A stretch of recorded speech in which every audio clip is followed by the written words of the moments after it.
वो खुद ही चुनाव लड़ेंगी। उनको भी तो इच्छा हो सकती है कि मेरे सांसद कम है क्या आपसे, या आने वाले समय में कम रह जाएंगे क्या। तो कांग्रेस की समस्या क्या है? मैं कांग्रेस की समस्या से पहले विपक्ष की उस समस्या की ओर जाना चाहता हूं कि आप पता नहीं किस तरह की राजनीति करते हैं कि आप उन लोगों का नाम राष्ट्रपति पद के लिए पेश करते हैं जो लोग मना कर देते हैं, जैसे शरद पवार। क्यों नाम आया बाहर? आप पहले बात नहीं आपस में कर सकते थे?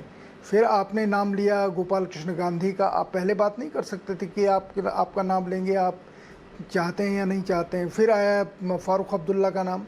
मेरा कहना है जिस तरीके से एक एक नाम अपने को मना करता गया, अब लोग ये कह रहे हैं कि अगर कहीं यशवंत सिन्हा ने भी मना कर दिया होता तो विपक्ष के पास कोई उम्मीदवार था क्या? देखिए, विपक्ष का सोचना, मैं अपने दोनों दोस्तों से सहमत हूँ कि इनके पास सोच का कोई तरीका नहीं है। विपक्ष को चाहिए था, मैं आपके सामने आज एक बात रख रहा हूँ कि अगर वो प्रकाश अंबेडकर को पहले खड़ा कर देते, अगर पहले ही खड़ा करना था, तो द्रौपदी मुर्मू को खड़ा करने के लिए बीजेपी 20 बार सोचती, क्योंकि तब दलितों में ये संदेश जाता सारे देश के कि बीजेपी दलित को हटाने के लिए आदिवासी को लेके आई है। लेकिन ये समझदारी इनके पास थी ही नहीं, और इनके पास लोगों के नाम भी नहीं हैं, या ये दूसरे लोगों को सामने लाना नहीं चाहते। कांग्रेस का जहाँ तक सवाल है, आपके सवाल के ऊपर मैं सिर्फ इतना कह सकता हूँ कि राहुल गांधी, सोनिया गांधी बीमार हैं, उनका अभी वो नहीं बात कर सकते हैं, लेकिन राहुल गांधी जिनमें ये आकांक्षा है कि हम 2024 में मोदी जी की जगह आएँ, लेकिन अब तो लोग कह रहे हैं कि वो 2024 नहीं 2029 में चुनाव लड़ना चाहते हैं। 2024 तो वो गिव अप कर देना चाहते हैं कि 2029 में मोदी जी 65 साल के हो जाएंगे तो वो सत्ता से हट जाएंगे, और फिर बीजेपी में कोई ऐसा नेता नहीं होगा जो हमारा मुकाबला कर सके। लोग कह रहे हैं राहुल गांधी की सोच है। राहुल गांधी अगर अपनी पार्टी के लोगों से बात नहीं करते हैं, अपने नेताओं से बात नहीं करते हैं, अपने कार्यकर्ताओं से बात नहीं करते हैं, कितने दिन देश में हैं, कितने दिन विदेश में हैं। मोदी जी 24 घंटे के राजनीतिज्ञ हैं, जैसे कभी राजनारायण जी हुआ करते थे, 24 घंटे के राजनीतिज्ञ। राहुल गांधी कितने घंटे राजनीति करते हैं? दिल्ली में पार्टी में कितना समय देते हैं? पार्टी नेताओं से कितना मिलते हैं? कितनी मीटिंगें करते हैं? मुझे नहीं लगता है कि अगर हम पिछले 19 के बाद गिने तो राहुल गांधी ने कितनी मीटिंगें की होंगी।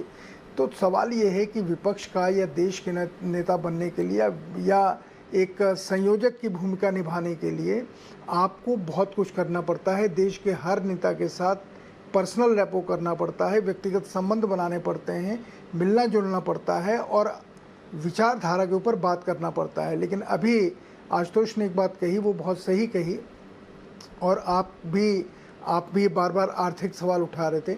मेरा ये कहना है कि ये जो इकोनॉमिक पॉलिसी है, लिबरल इकोनॉमिक पॉलिसी, या ये प्रो मार्केट इकोनॉमिक पॉलिसी, इस इकोनॉमिक पॉलिसी को मनमोहन सिंह ने खड़ा किया, उसमें धर्म मिला करके नरेंद्र मोदी आ गए। लेकिन कोई भी अगर उस इकोनॉमिक पॉलिसी का विरोध नहीं करता है तो देश का गरीब आपके साथ क्यों खड़ा होगा? क्योंकि वो तो इसी अर्थव्यवस्था का शिकार है। डेली 300 लोग एप्लीकेशन दे रहे हैं कि हम इस देश की नागरिकता छोड़ना चाहते हैं, दूसरे देश में जाना चाहते हैं, और कितने लोग बाहर चले गए हैं आपके पास आंकड़े होंगे। मेरा ख्याल है लोग कहते हैं कि 16,000 से ज़्यादा लोगों ने नागरिकता छोड़ दी, हिंदुस्तान की विदेश की नागरिकता ले ली।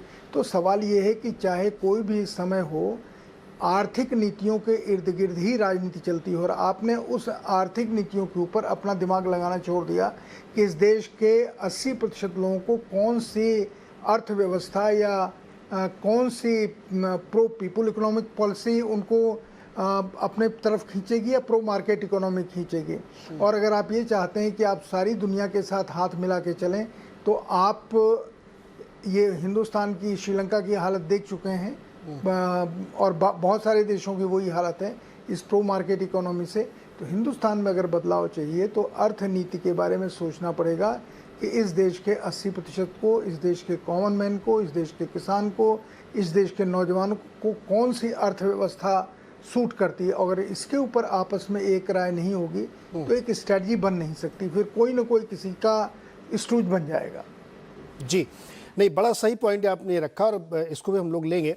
लेकिन मैं एक बार फिर से उस पर जाऊंगा विकास जी के पास। विकास जी, चूँकि विपक्ष की हम लोग बात कर रहे हैं, जो बात अभी संतोष जी ने कही कि वो स्पेस है लेकिन उसको भरने की कुव्वत होनी चाहिए, आइडियाज़ होनी चाहिए, सोच होनी चाहिए, और वो सोच इतनी कन्विंसिंग हो कि आपके जो अड़ोसी पड़ोसी दोस्त यार हैं वो उसको मान लें और आपको स्वीकार कर लें।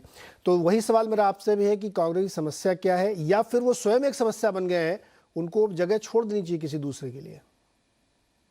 देखिए, कांग्रेस की समस्या तो काफी है। जैसे पहले भी आपके शो पे मैं कह चुका हूँ, स्ट्रक्चर पूरा हाई कमांड का है कांग्रेस का, लेकिन सच्चाई ये है कि वो हाई कमांड जिस चीज पे बेस्ड थी, उसका बेसिस था कि नेहरू गांधी परिवार एक समय पर इनके लिए वोट ला सकता था। वो वोट कैचिंग परिवार था। इंदिरा जी के टाइम पे, नेहरू जी के टाइम पे, राजीव गांधी के टाइम पे। अब वो चीज जो है वो खत्म हो चुकी है और उसका हमारे पास तमाम उसके उदाहरण हैं। मतलब उसमें कोई डाउट नहीं। इवन अमेठी की जो हार है राहुल गांधी की, वो भी उसका उदाहरण है। लेकिन वो हैबिट जो है हाई कमांड स्ट्रक्चर की, वो अभी भी बरकरार है।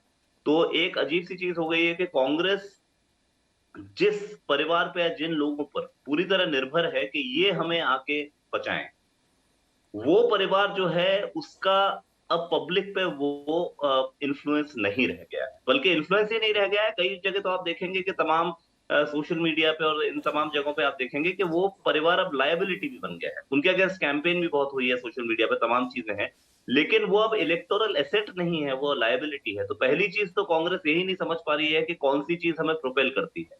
इसका बहुत बड़ा कारण है कि कल्चर एक कांग्रेस से बन चुका है, सत्ता वाला कल्चर। अब सत्ता नहीं भी आएगी तो उनको पार्टी में उनके लीडर्स को जगह चाहिए कि हमें कुछ पार्टी के अंदर प्रोमिनेंस मिल जाए।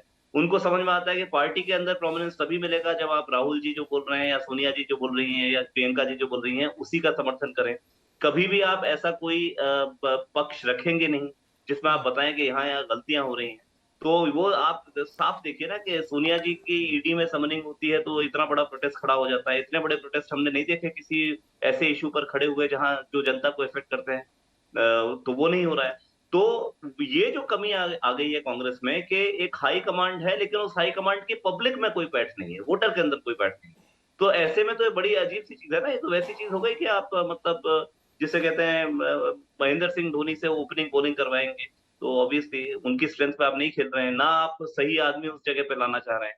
तो ये जो प्रॉब्लम है बहुत बड़ी प्रॉब्लम है और ये कल्चर जो कांग्रेस का है वो कांग्रेस के आड़े आ रहा है।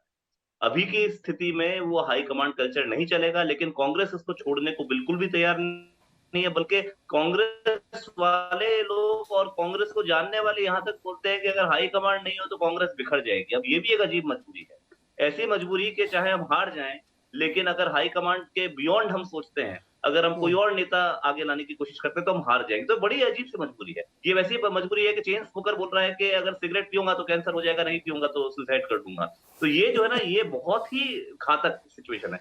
जब तक ये माइंडसेट चेंज नहीं होगा, मुझे नहीं लगता कि कांग्रेस जो है वो उभर सकती है। बड़े हम लोग जब ग्रेजुएशन में पढ़ते हैं तो कहते हैं राजनीति का आवश्यक बुराई है। उसी तरीके से मतलब ये परिवार कई बार लगता है सच कि इससे आप अलग नहीं हट सकते, वरना पता नहीं पार्टी कितने टुकड़े हो जाए इसके, और है तो भी कोई बहुत लाभ नहीं हो रहा है। सर एक छोटा सा मुझे ब्रेक लेना है, लेकिन उस जंक्चर पे हम पहुंच गए जहां से अब हम थोड़ा सा 24 का भी अंदाज़ा लेना शुरू करेंगे। हालांकि इन चुनावों से कोई ऐसा निष्कर्ष या कोई ऐसा रूट या कोई ऐसा प्लान आप नहीं रख सकते, लेकिन चूँकि हम लोग अर्थशास्त्र के चैनल में काम करते हैं तो हाई फ्रिक्वेंसी डेटा आपको ग्रीन शूट्स के अंदाजे देता है, इसलिए इसको अब रेफरेंस बना के बातचीत करेंगे। बहुत ही छोटा सा एक ब्रेक।